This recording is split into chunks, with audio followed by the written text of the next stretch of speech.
Good evening, guys. This is Sheikh Shakir, and I welcome you all in this special course in which we are covering the Animal Kingdom class 11th. And in the previous lectures, we have completed four phyla from Animal Kingdom. First is phylum Porifera, phylum Coelenterata, phylum Ctenophora, and phylum Platyhelminthes. We have completed, and in the today's lecture, we will take another phylum from Animal Kingdom, that is the phylum Aschelminthes. Let us start our today's lecture with phylum Aschelminthes. Let me first of all take the pen so that I can mark the important points on the screen. Okay, let's start from the name of the phylum. As usually we do. The phylum Aschelminthes. The word "asch" means sack,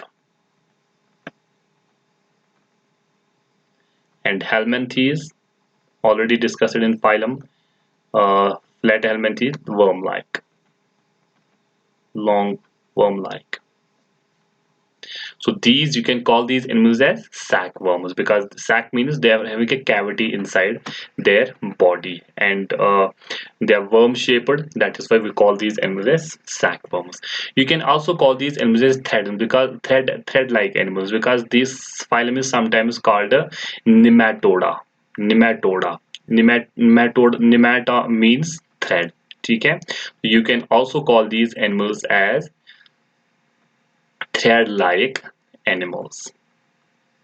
Okay, now let's move on to the character. The first character of these animals, they are commonly called roundworms. Why they are commonly called roundworms? Because if you look on the body of these animals, it is rounded. If you cut a cross section of their body, for example this, it will come out to be circular. Okay, so because of their rounded body, we call these animals as roundworms also. Just like in Platyhelminthes, their body was dorsoventrally flat. That is why we call these animals as flatworms also. And these animals have rounded body. That is why we call them as roundworms also. And the body is tapering at both ends. Tapering means it's having tips at both ends, upper end as well as lower end, and there is no segmentation in the body. Segmentation means the body of these animals is regular without any segment. It's just like we have seen in cystoda of Platyhelminthes. Just like in Annelids there is segmentation, but in these animals there is no segmentation. Body is regular, continuous, without any partitions. Next is the what is the habit of these animals. They are they can be free living. That means if they live independently, when they do not need any host, and most of them are parasitic. That means they depend on other organisms for their food, for shelter, and for many other things. Okay? The majority of members of this phylum are parasitic. That means they live in other organisms that acts as a host. And a few members are free living, which live independently, जिनको किसी की भी जरूरत नहीं है, जो independently सारे काम खुद ही कर लेते हैं. Next character is symmetry. Symmetry हमने पिछले फाइलम्स में भी कर दिया. What is symmetry? That means for example if this is an animal and the body of this animal can be divided into two equal parts, we call this animal as symmetrical. If there is an animal like this, like amoeba, तो we cannot divide the body of this animal into two equal halves. ठीक है, we call this animal as asymmetrical. ठीक है, कुछ symmetrical means अगर एक animal की body दो इक्वल पार्ट्स में डिवाइड होगी, वी कॉल दैट सिमेट्रिकल. अगर नहीं होगी तो we call that animal asymmetrical. अब पार्ट्स तो होंगे लेकिन इक्वल पार्ट्स होने चाहिए. अब इस सिमेट्री के भी डिफरेंट टाइप्स है. सबसे पहले हमने देखा था radial. That means if the body of animal can be divided into two equal halves through any plane. किसी भी प्लेन से उसके दो हिस्से कर सकते हो पासिंग थ्रू द सेंटर. उसको हम कहते हैं रेडियल सिमेट्री, जैसे हमने सिलेंट्रेट्स में देखा था. ठीक. दूसरा होता है बाइलैटरल. बाइलैटरल मीन्स अगर एक एनिमल के बॉडी के दो बराबर हिस्से कर सकते लेकिन only through one plane. That symmetry is called bilateral symmetry. And as far as these animals are concerned, their body is bilaterally symmetrical. That means उसको हम दो बराबर हिस्से कर सकते हैं लेकिन एक ही प्लेन के थ्रू, एक से ज्यादा नहीं. Next is the body plan. ठीक है, what is the body plan of these organisms? Already discussed in the features कि body plans can be of three types. First is cellular type of body plan. Second is, yes, sorry, cell aggregate type of body plan. Second is uh, blind sac body plan, and third is tube within tube body plan. What is cell aggregate type of body plan? That means if an organism is just an aggregation or cluster of cells, ठीक है, उसमें कोई organ नहीं बनता है, कोई tissue नहीं बनता है, simple an aggregation of cells, we call that plan as a cell aggregate type of body plan. Another is the blind sac body plan. For example एक थैला जैसा होगा इस तरह से,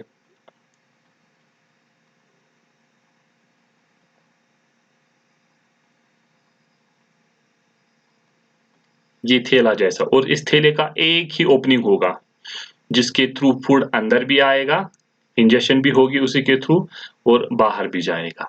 That means these animals have single pore that acts as mouth as well as anus. This type of body plan is called a blind sac body plan.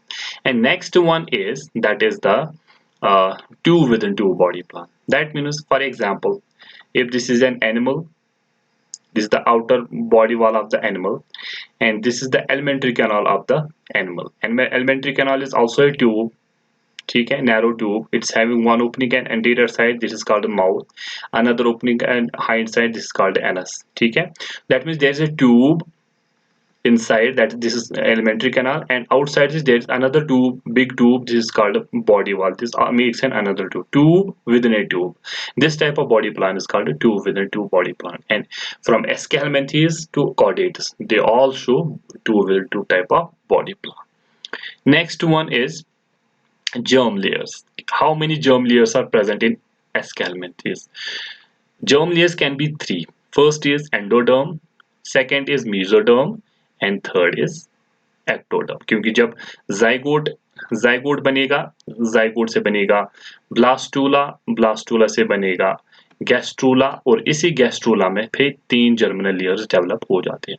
जो inner most होता है that is called the endoderm. ठीक है, कि आपको याद हो क्योंकि हमने जनरल फीचर्स में भी पढ़ा है. जो बीच वाला होता है middle one, that is the mesoderm, and जो outermost one, that is called the ectoderm. I hope this is clear. ठीक है, द ऑर्गेनिज्म जिसके पास 2 ही होंगे, मिनिमम 2 हो सकते हैं, मैक्सिमम 3 हो सकते हैं. तो जैसे 2 होंगे, अगर एक्टोडर्म एंड एंडोडर्म है तो उसको हम कहेंगे डिप्लोब्लास्ट, डाई मीन्स 2. और अगर तीनों प्रेजेंट है तो क्या कहेंगे, ट्रिप्लोब्लास्ट. जैसे पॉरीफोर्स डिप्लोब्लास्ट, ज़ीलेंट्रेट्स डिप्लोब्लास्ट, ठीक है, टीनोफोर्स डिप्लोब्लास्ट, प्लेटिहेल्मिंथेस एंड एस्केल्मिंथेस ट्रिप्लोब्लास्ट. इनमें तीनों जर्मिनल लेयर्स डेवलप हो जाते हैं. That is why we call these animals as triploblast. तीनों layers ectoderm, mesoderm and endoderm.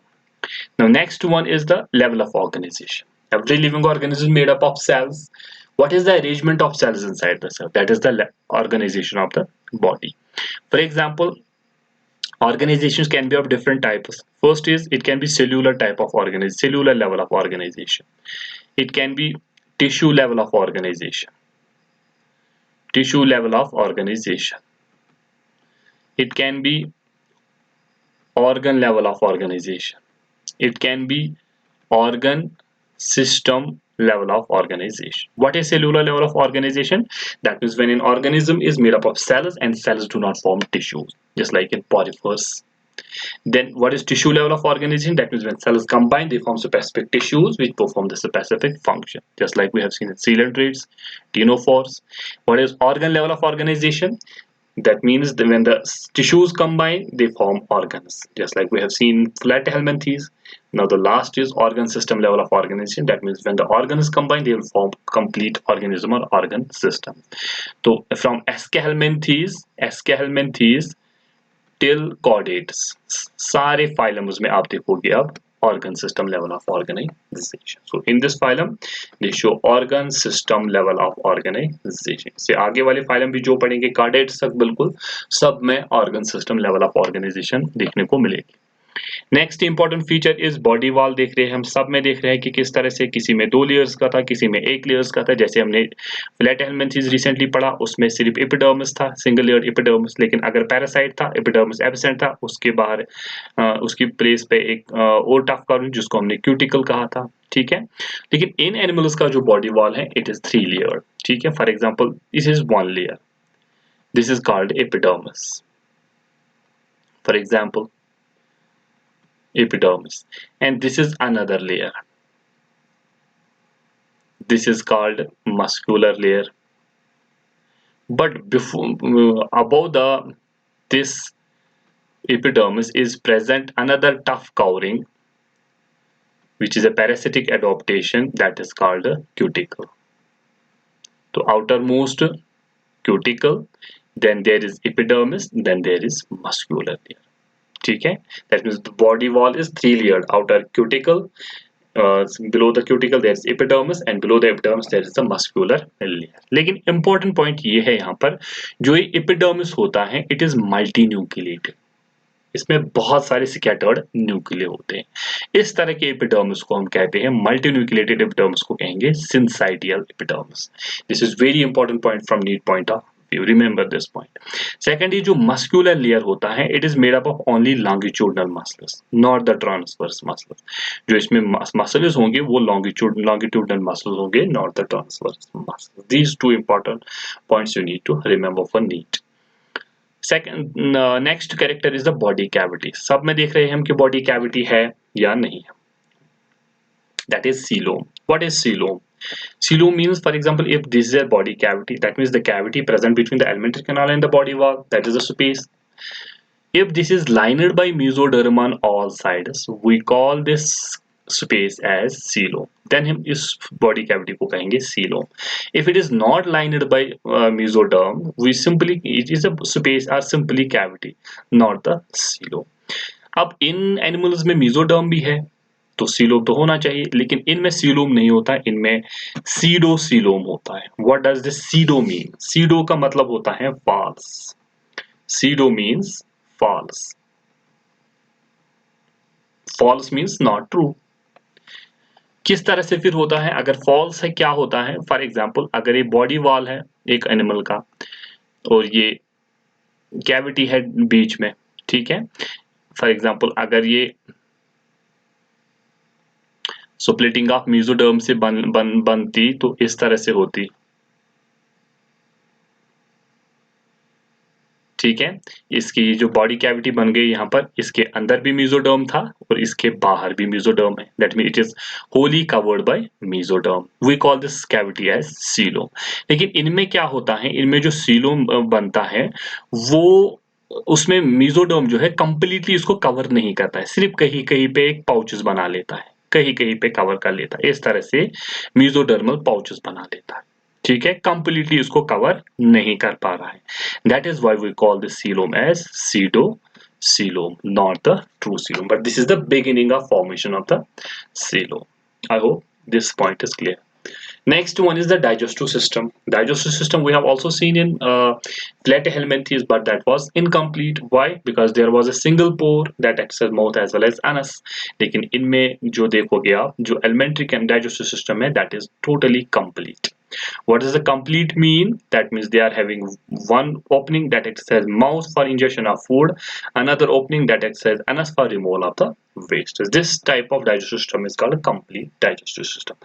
Besides this, there are important structures inside the digestive system. The first important structure according to your textbook is pharynx, but rather muscular pharynx. Remember this point. They are having muscular pharynx and they are having a tubular intestine. The point is they are having muscular pharynx because these animals are parasites. They live inside the host intestines. So they do not have hands to take the food. इनके पास hands नहीं है food लेने के लिए. तो कैसे निकलते हैं food को? This muscular pharynx creates a suction with the help of which they suck the food. ये suck करते हैं semi digested food, उसी वजह से निकल देते हैं. Otherwise इनके पास hands बिल्कुल नहीं है. तो function of the muscular pharynx is to suck the food. And इनके पास जो mouth होता है, it is triradiate. Triradiate means it's having three lips. It's having three lips on it. उन्हीं पे आप आगे पढ़ोगे फिर पैपिलिया होते हैं जो सेंसरी स्ट्रक्चर्स होते हैं इस पे, ठीक है. जो माउथ जो होता है triradiate, that means bounded by three lips. I hope the digestive system is clear. Next one is excretion. In platyhelminthes हमने देखा था, वहां पर एक्सक्रीशन के लिए there is a cell that is called the flame cell. ठीक है, that helps in excretion as well as osmoregulation, जो फ्लैट हेलमिंथेस में देखा था हमने। लेकिन यहाँ पर जो सेल्स होती है उनको हम कहते हैं ग्लैंड सेल, या हम उनको स्पेशल नाम देते हैं renette cell, RE renette cells. ये मैं लिखना भूल गया वहां पर, forgot to write here. Renette cells ये किस तरह की सेल्स होती है? If I make the structure of this cell it's like H, इस तरह से इनका शेप होता है। And the function of these cells is excretion as well as osmoregulation, just like the flame cells in flat helminthes. ठीक है, so the excretion is these animal is performed by gland cells or renate cells which are edge-shaped, which help in excretion as well as osmoregulation, that means maintenance of water balance. Next is the reproduction. How they reproduce, how they produce their young ones. जैसे हमने उस पहले phylums में भी देखा था, कोई asexually कर रहा था, कोई सेक्सुअली कर रहा था, लेकिन इस फाइलम में आप एक्सक्लूसिवली सेक्सुअल रिप्रोडक्शन देखोगे। Asexual reproduction is totally absent, इसमें एसेक्सुअल रिप्रोडक्शन बिल्कुल भी देखने को नहीं मिलेगी, ये आपको याद रखना है। ठीक है, if they produce only sexually that means sexes will be there, male and female will be there। जैसे हमने फ्लैट हेलमिंथेस में देखा, male and female are present in the single individual, जिसको हमने हर्माफ्रोडाइट कहा था या मोनोइशियस कहा था। लेकिन इस फाइलम में जो एनिमल्स हैं, the sexes here are separate, that means there is male and there is female separately, there is male separate and female separate, and they also show sexual dimorphism. What does this mean? That means you can differentiate between male and female from external features of the organism. So sexes are separate, जिसको आप dioecious भी कह सकते हो, mail अलग होता है, female अलग होता है, और वो sexual dimorphism भी दिखाते हैं, that means आप मेल और फीमेल में distinguish कर सकते हो बाहर से। अब किस तरह से distinguish, क्या features होते हैं मेल और फीमेल में? Let us see. The body of the male is smaller as compared to the female and with curved hind ends. इसका जो hind end होगा, यहाँ पर आप देख सकते हो इस डायग्राम में, it is curved। ठीक है, this is the first feature of male. Second, जो hind end होगा यहाँ पर आप देख सकते हो, यहाँ पर दो इस तरह से सुपाइन जैसे हैं, जिनको आप कहते हो पेनाइल स्पिक्यूल्स, या आप उनको पेनाइल सीटी भी कह सकते हो। what is this? These are copulatory organs, that means these help in deposition of sperms in the female vagina, so these help in copulation. This is the second identification feature of male. Third one is male's genital pore joins the digestive tract. For example, if this is the digestive tract, ठीक, this is the digestive tract, for example these are testes, this comes the testes tube, here from this place there is only one passage from here for carrying digestive tract material as well as spermatic fluid. This common passage here is called the cloaca. So males में कौन सा develop होता है? Cloaca है। What is cloaca? It's a common passage for carrying the digestive digestive tract material and the spermatic fluid. This is the third important feature of males. Now let's see how are females. Females are larger than males. जैसे हमने पहले ही कहा, as compared to males, they are larger than males, and their body is not curved; it is straight, just like you can see in this diagram. ठीक है, and जैसे हमने mails में देखा था, there is a single pore for their opening for genital and anus, और एक ही होता था वो। लेकिन यहाँ पर उसके लिए डिफरेंट पोर्स हैं, जेनिटल पोर ट्रैक्ट अलग ओपन हो जाता है इंडिपेंडेंटली, और यहाँ पर अनस जो होता है वो सेपरेटली ओपन हो जाता है। This is another feature. Second is, हाँ, ये इन फीचर्स के बेस पे आप मेल और फीमेल में डिस्टिंग्विश कर सकते हैं।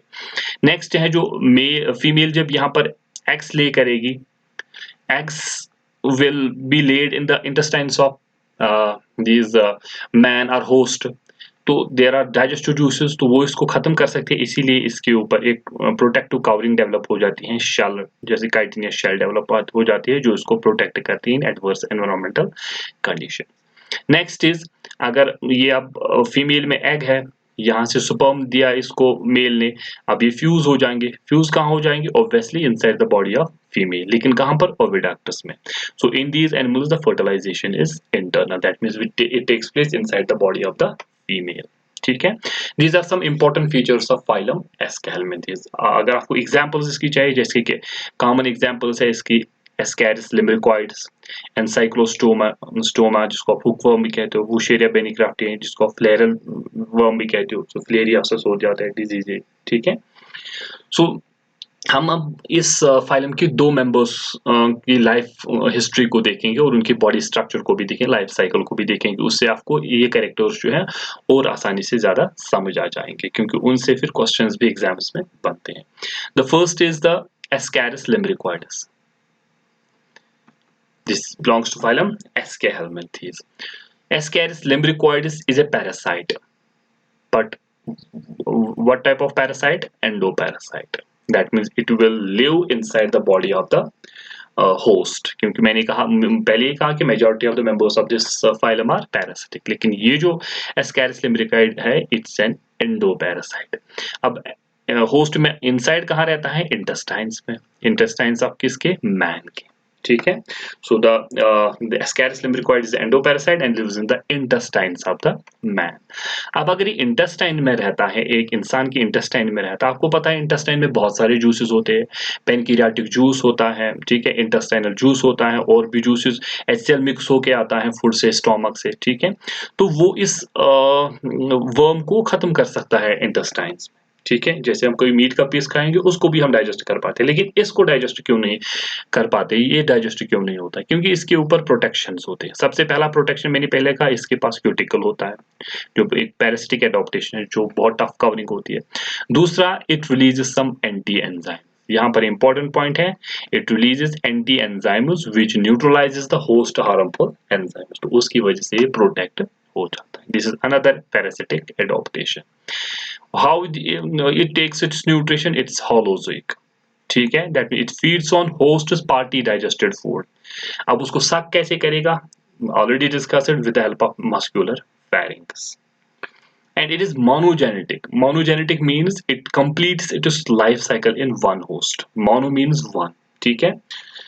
जैसे कि फ्लैट हेलमिंथेस में देखा, कुछ मेंबर्स वहां पर डाइजेनेटिक थे, जो अपनी लाइफ साइकिल, अपना लाइफ साइकिल दो होस्ट्स में कंप्लीट करता है, आधा एक होस्ट में, आधा दूसरे होस्ट में. लेकिन ये जो Ascaris lumbricoids है, it completes its whole life cycle in a single host. That is why we call this animal as monogenetic. And host कौन होता है? मैन.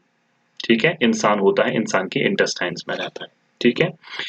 सेक्सुअल डायमॉर्फिज्म होगा, ऑलरेडी डिस्कस्ड. मेल छोटा होगा विद कर्व्ड एंड, फीमेल बड़ा होगा with straight body. ठीक है, ये हमने देख लिया. एंड ट्राइरेडिट माउथ होगा, वो भी हमने बता दिया.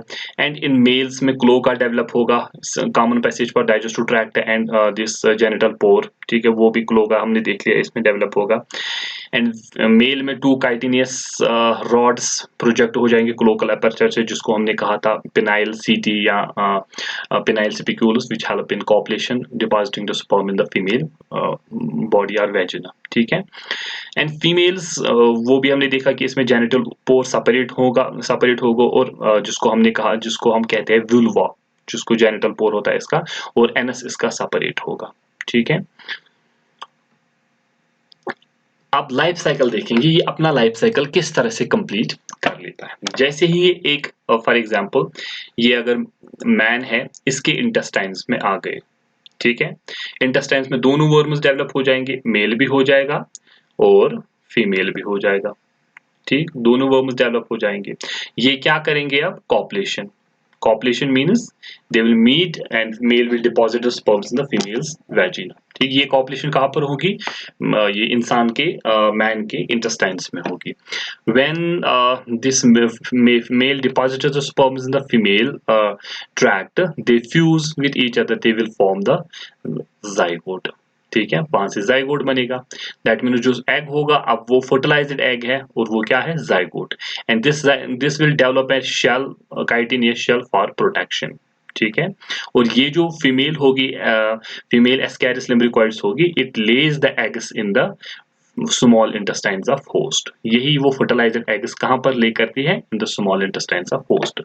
जैसे ही ये मैन या इंसान जब डेफिकेशन करता है, फेसेस बाहर निकालता है, उसके साथ ही ये फेसेस, ये एग्स बाहर आ जाते हैं, बाहर वाले एनवायरनमेंट में आ जाते हैं, और गिर जाते हैं कहां पर? सॉइल पे.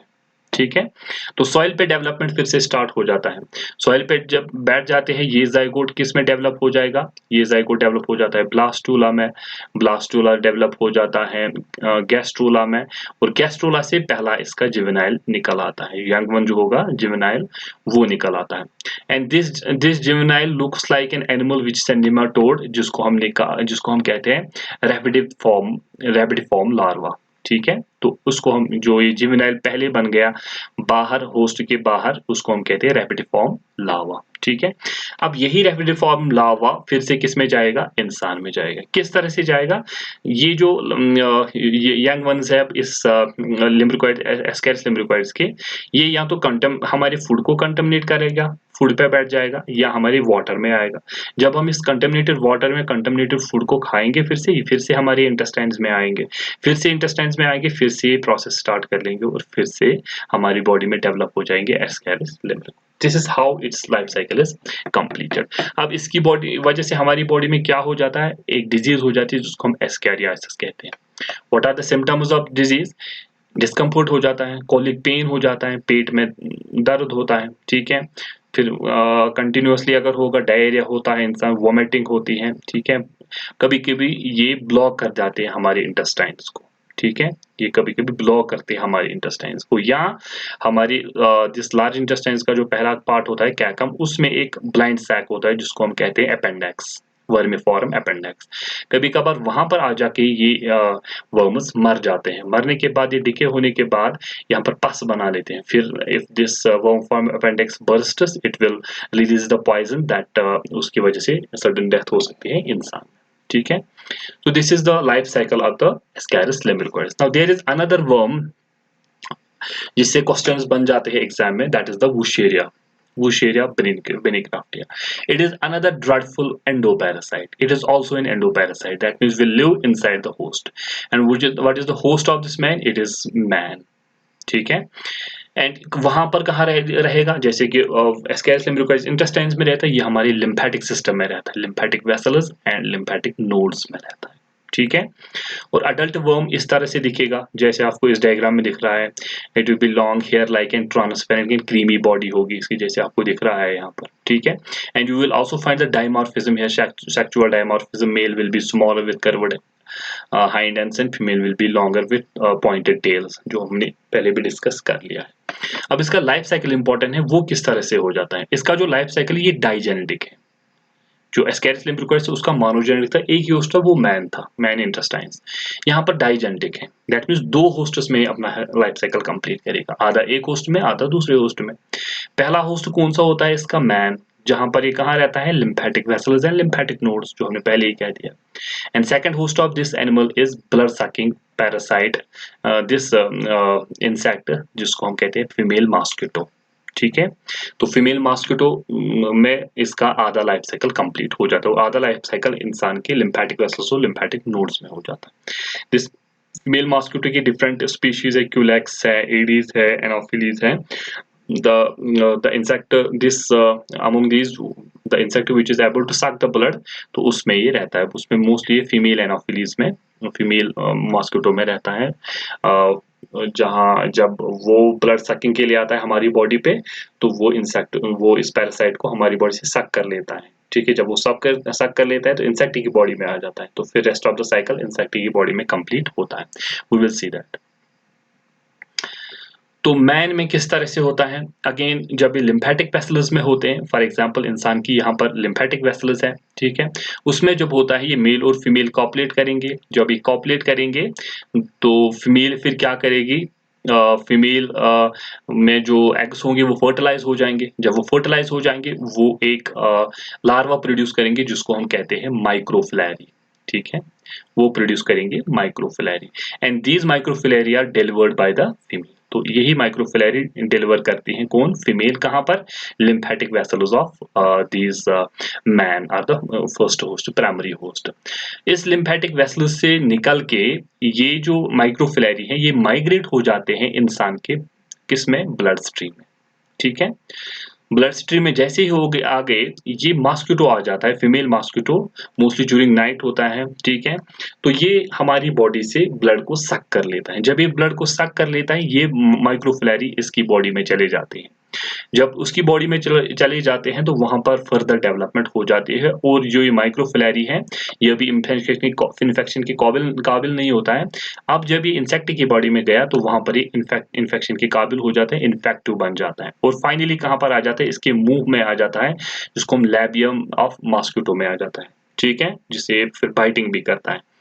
तो जैसे ही यही मॉस्किटो आ गया जिसमें ये माइक्रोफिलरी गई थी पहले, जब फिर से ये हमारी बॉडी को काटता है, तो ये जो माइक्रोफिलरी अब डेवलप हो गए इसकी बॉडी में, इन्फेक्टिव स्टेज बन गया इनका, ये फिर से हमारी बॉडी में इंजेक्ट कर लेता है, ठीक है। जैसे ही इंजेक्ट कर लिया, ये हमारे ब्लड से निकल के हमारे लिम्फेटिक वेसल्स में आ जाते हैं, और फिर से life cycle with in 5 to 18 months में फिर से अडल्ट हो जाते हैं, और फिर से लाइफ साइकिल कंप्लीट हो जाता है इनका।